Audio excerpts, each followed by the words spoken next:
अब हमारा काम क्या है कि जो हम यहाँ पे सिंपली एक क्वेश्चन शो करा रहे थे, इस क्वेश्चन की जगह पे अब हम क्वेश्चन से रिलेटेड चॉइसेस भी शो कराएंगे और क्वेश्चन का नाम तो रहेगा ही रहेगा।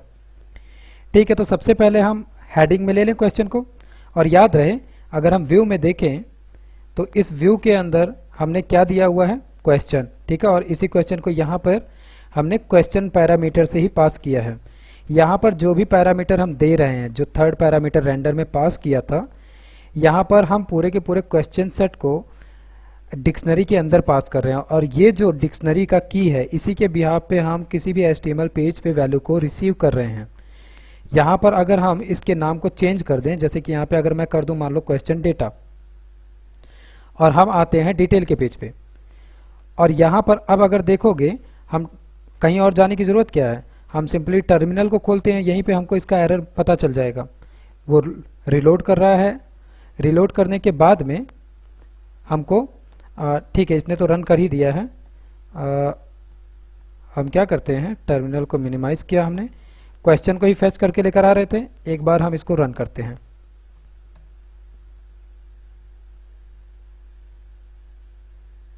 क्या हुआ, कुछ भी नहीं मिला। क्यों नहीं मिला, क्योंकि असल में हमने व्यू के अंदर जो डिक्शनरी के फॉर्मेट में जो की था उसका नाम चेंज कर दिया है।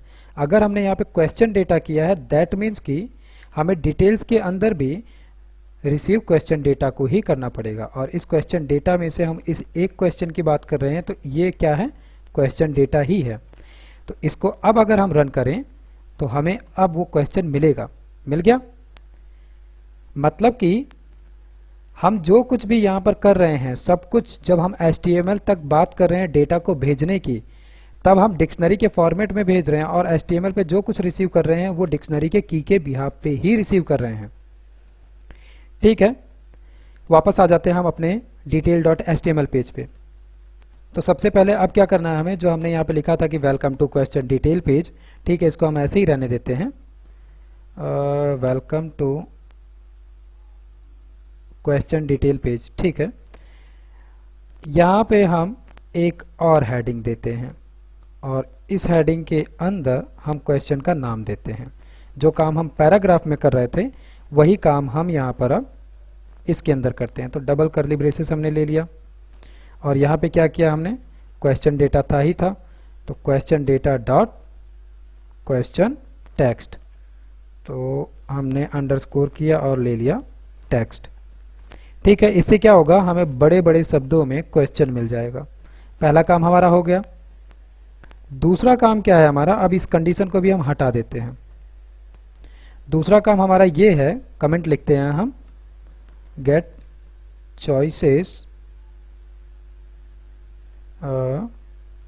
ऑफ रिलेटेड क्वेश्चन, क्योंकि हमें यही चाहिए है कि जो एक क्वेश्चन चूज किया गया है उससे रिलेटेड जो भी ऑप्शंस हैं, वो चॉइसेस जो हैं वो हमें मिल जाए। तो इसके लिए हम फॉर लूप चलाएं, क्योंकि चॉइसेस जो हैं एक से ज़्यादा हैं, तो उनके लिए हमें लूप चलाना ही पड़ेगा।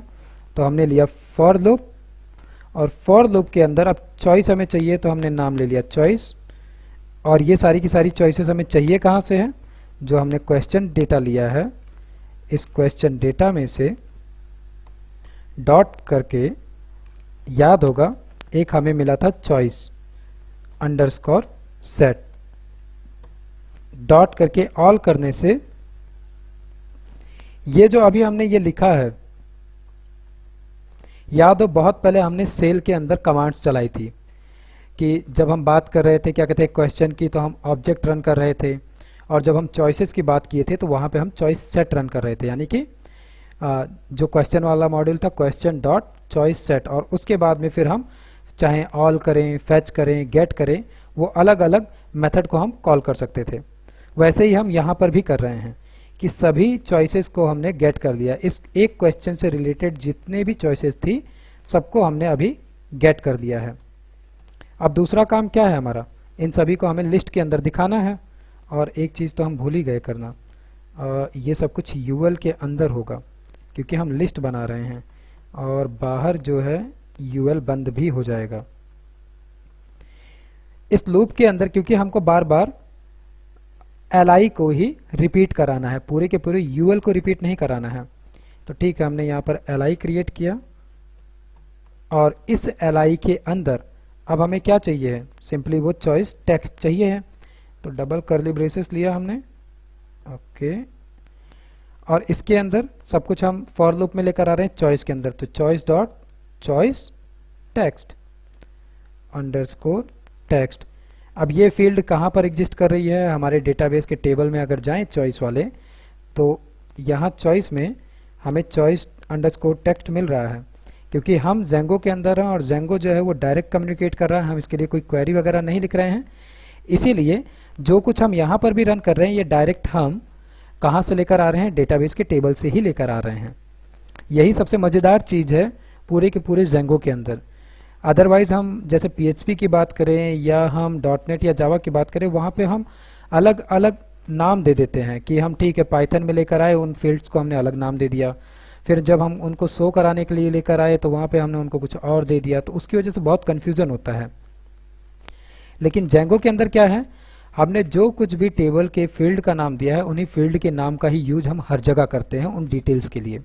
वही काम हम यहाँ पर भी कर रहे हैं। ठीक है, तो ये काम हमारा हो गया।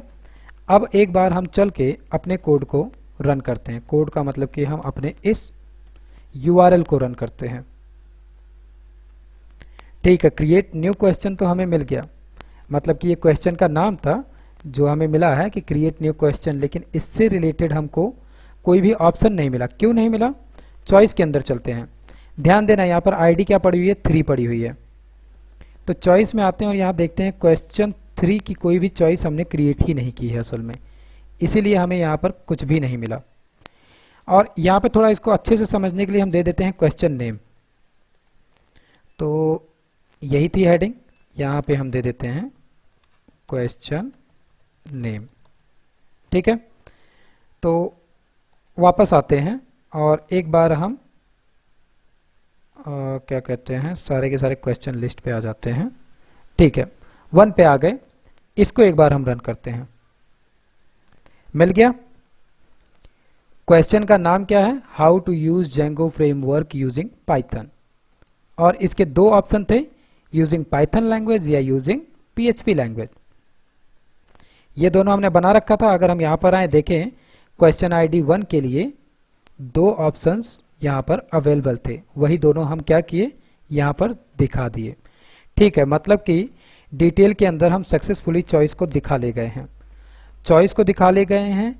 अब इसके आगे हमारा काम क्या है, इसके आगे हमें ये करना है कि अब हमें इसके लिए वोटिंग वाला सिस्टम क्रिएट करना है।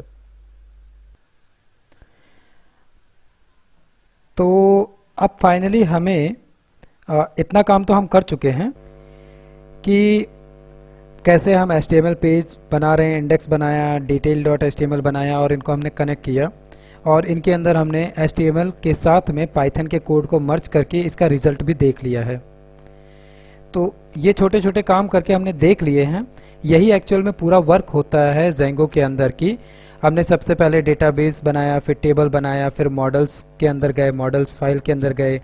यहाँ पे हमने क्या किया, डायरेक्ट यहाँ पर डेटाबेस तो हमने बनाया था, डेटाबेस के बाद में यहाँ पर आके हमने चॉइस और क्वेश्चन नाम के 2 अलग अलग क्लासेस बनाई, और एक्चुअल में इन्हीं के बिहाफ पर डेटाबेस के 2 अलग अलग टेबल बने इन्हीं नाम से, क्वेश्चन और चॉइस के नाम से।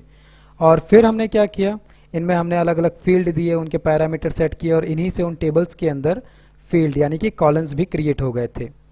इसके बाद में फिर हम आए थे व्यू के अंदर। व्यू के अंदर हमने क्या किया था, व्यू के अंदर हमने सिंपली एक छोटा सा मेथड बनाया था। याद रहे, मॉडल के अंदर हम क्लासेस क्रिएट कर रहे थे, और वो क्लासेस भी क्या थी, चाइल्ड क्लासेस थी, क्योंकि इसके अंदर हम क्या कर रहे थे, एक पेरेंट क्लास को कॉल कर रहे थे, और पेरेंट क्लास का नाम क्या था, मॉडल्स में से डॉट मॉडल। लेकिन जब हम व्यू की बात कर रहे हैं तो व्यू के अंदर हम इंडिविजुअल अलग अलग मेथड बना रहे हैं, ना कि कोई क्लास है। यहाँ पर सारे के सारे इंडिविजुअल हैं। तो हमने यहाँ पर फिर क्या किया था, इंडेक्स बनाया, इंडेक्स के अंदर रिक्वेस्ट लिया, फिर हमने छोटा सा मैसेज शो कराया था, फिर हम इसका URL क्रिएट किए थे, URL के अंदर आए थे, यहाँ पे हमने URL सेट किया था, URL सेट करके फिर हम ब्राउज़र पे गए थे और हमने एक स्टैटिक स्ट्रिंग चेक किया था। फिर जब हम थोड़ा सा और आगे बढ़े, बात आई तीसरे चीज़ की। जैसे कि हम पहले मॉडल किए, फिर व्यू किए, फिर तीसरा हमने किया टेम्पलेट। तो टेम्पलेट के लिए हमने क्या किया, टेम्पलेट के लिए हम पोल्स वाले फोल्डर के अंदर ही एक टेम्पलेट्स नाम का फोल्डर क्रिएट किए, और उसके अंदर फिर हमारे एप्लीकेशन के नाम से अलग से फिर से एक फोल्डर क्रिएट किए, और इसके अंदर फिर हमने क्रिएट किए HTML की फाइलें। एक तो हमने index.html क्रिएट की और एक detail.html क्रिएट की। जब हमने ये कर लिया, फिर इनको हमें क्या करना था, हमारे व्यूज़ के अंदर जो भी मेथड के अंदर हम थे वहाँ पर जो कुछ भी मेथड का काम क्या है, वो मेथड के थ्रू हम कोई ना कोई डेटाबेस से डिटेल फैच करके निकाल के ला रहे हैं, और वो जो कुछ डेटा है वो हम एक्चुअल में अपने यूज़र को दिखाना चाहते हैं। यूज़र देखेगा कहाँ पे, ब्राउज़र पे देखेगा। तो उस ब्राउज़र तक ले जाने के लिए डेटा को हम किसी एक वेरिएबल के अंदर लाकर स्टोर कर लिए थे, और फिर यूज़र को दिखाने के लिए हमने एक पेज बनाया index.html नाम का। इस पेज को फिर हमें क्या करना था, इस पेज के लिए हमें कुछ डेटा जो था वो भेजना था। तो ऐसे केसेस में प्रॉब्लम क्या होती है, हमें यहाँ पे ये बताना पड़ता है कि किस HTML पेज को कौन सा डेटा देना है। इसीलिए यहाँ पर सबसे पहले हम HTTP रिस्पॉन्स का यूज किए थे, लेकिन वो थोड़ा लंबा प्रोसेस था, फिर हमने इसको ख़त्म कर दिया। तो अब इसको हम पूरी तरीके से ख़त्म कर देते हैं। यहाँ पर इन सब की ज़रूरत अब नहीं रह गई है। तो हमने क्या किया, शॉर्टकट के लिए रेंडर का यूज किया, जो Django.shortcut मॉड्यूल से ले रहे हैं। यहाँ पे हमने क्या किया, रिक्वेस्ट तो दिया, उसके साथ में हमने कहा कि ठीक है, पोल्स के अंदर जो index.html है उसके पास तुम ये कॉन्टेक्स्ट वाला डेटा लेकर चले जाना। जब ये डेटा लिया, उसको लेकर गया इंडेक्स के पास, फिर हम index.html में आए, यहाँ पे हमने उसको रिसीव किया। अब याद रहे, यहाँ पर हमने रिसीव किया क्या, latest_question_list, दैट मीन्स कि लेटेस्ट क्वेश्चन लिस्ट। इसको हमने जो रिसीव किया है, इसको हमने रिसीव किया है इसी के बिहाफ पे। ये डिक्शनरी थी, डिक्शनरी का की था, इसी के बिहाफ पे हमने यहाँ पर रिसीव किया। हम यहाँ पे कंडीशन लगाए हैं इफ़ की कि मिल रहा है तो हम आगे बढ़ेंगे, ठीक है, क्वेश्चन लेटेस्ट क्वेश्चन लिस्ट मिला है तो हमने एक लूप चलाया और जितने भी क्वेश्चन थे उनको एक लिस्ट के अंदर हम लाकर दिखा दिए। ऐसा ही कुछ काम फिर हमने डिटेल के लिए भी किया।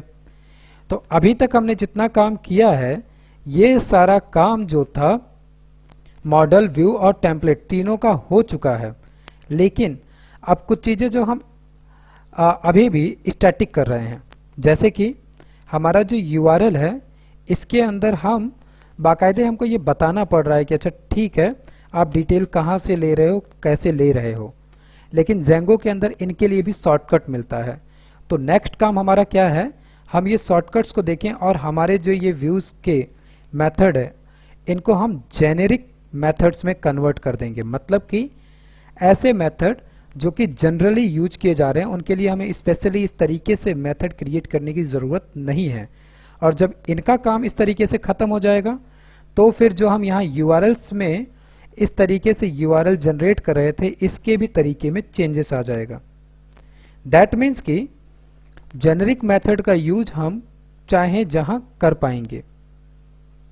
तो अब हमारा नेक्स्ट वर्क क्या है कि हम सबसे पहले जो ये स्टैटिक काम था, जो कि अभी देखने पे स्टैटिक नहीं लग रहा होगा, लेकिन जैसे ही हम इस कोड के अंदर मॉडिफिकेशन करेंगे तुरंत समझ में आ जाएगा कि हाँ वाकई में ये स्टैटिक था। तो हमारा अब काम है कि अब हम थोड़ा हमारा स्ट्रक्चर जो बन चुका है मॉडल, व्यू और टेम्पलेट का, इसके अंदर हम थोड़ा अच्छे लेवल से इन्वॉल्व होंगे और चीज़ों को थोड़ा और सही और व्यवस्थित करेंगे।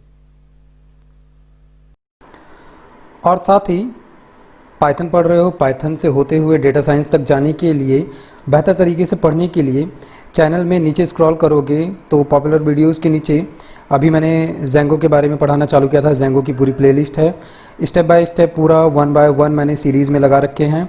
इसी के अलावा NumPy एरे से रिलेटेड जो भी वीडियोज़ हैं वो सीक्वेंस में मैंने यहाँ पे बना रखा है। ऑनलाइन पाइथन क्लास मैंने एक वीडियो बना रखा है क्लासेस के लिए, लेकिन अगर पाइथन और अच्छे और डीप में पढ़ना है तो नीचे एक full Python basic and advance course मिलेगा, इसको देख सकते हो। इसके अंदर 35 प्लस वीडियोस मैंने बना रखे हैं, बेसिक से लेके एडवांस प्लस डेटाबेस कनेक्टिविटी पूरी। इसके अलावा नीचे गिटहब और कुछ और भी फाइलें हैं, जैसे टिप्स एंड ट्रिक्स अभी मैं बना रहा हूँ, कुछ भी VS कोड से रिलेटेड या कोडिंग से रिलेटेड जो भी आता है वो मैं यहाँ पे दूंगा। इसके अलावा आगे चल के मैं एक प्रोग्रामिंग न्यूज़ करके भी प्लेलिस्ट बना दूंगा। तो बेहतर देखने के लिए, रिस्पांस के लिए प्लेलिस्ट को ज़रूर देखो, क्योंकि प्लेलिस्ट में सब कुछ मैंने स्टेप बाय स्टेप बना रखा है, लगा रखा है। इससे बहुत आसान हो जाएगा प्रोग्रामिंग लैंग्वेज को पढ़ना, और पाइथन से होकर डेटा साइंस तक जाने में भी आसानी मिलेगी। कमेंट करके मुझे बताओ वीडियोस कैसे लग रहे हैं, शेयर सब्सक्राइब करना मत भूलो। ओके, मिलते हैं फिर नेक्स्ट टॉपिक और नेक्स्ट वीडियो में।